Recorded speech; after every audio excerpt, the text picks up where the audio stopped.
यदि कसैले M46 बाट गोली चलायो भने के यो बुलेट प्रुफ ज्याकेटले बचाउन सक्छ त? अब यसलाई 3D एनिमेसनको माध्यमबाट बुझौं। यदि हामी बुलेट प्रुफ ज्याकेटको बाहिरी कभर हटाउँछौं भने यसको भित्र 4 तह हुन्छन्। सबैभन्दा अगाडि सिरेमिक लेयर हुन्छ, त्यसपछि एरामिड फाइबर लेयर, त्यसपछि भर्टेक्स लेयर र अन्तिममा पोलिथिलिन लेयर हुन्छ।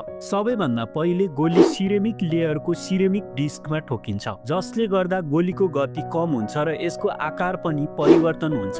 त्यसपछि गोली एरामिड फाइबर लेयरमा पुग्छ। यो स्टिल भन्दा पनि बलियो, निकै मजबुत बुनेको कपडा जस्तो हुन्छ। गोलीसँग ठोकिँदा यो पछाडितिर तन्किन्छ र गोलीको काइनेटिक ऊर्जा सोच्दै यो ऊर्जा पुरै सतहमा फैलाउँछ। त्यसपछि गोली भर्टेक्स लेयरमा ठोकिन्छ। यो एरामिड फाइबरकै अझ उन्नत अपग्रेडेड संस्करण हो, जुन अझ कडा र मजबुत हुन्छ। अन्त्यमा उच्च ताप भएको गोली जब कडा केमिकल बन्धन भएको पोलिथिलिन लेयरमा पुग्छ, तब त्यो भाग पग्लिन थाल्छ र गोलीलाई समातेर त्यसको प्रभावलाई थप कम गर्छ। यसरी यो बुलेट प्रुफ ज्याकेटले गोलीलाई बचाउँछ। लाइक सब्स्क्राइब गर्न नबिर्सनु होला।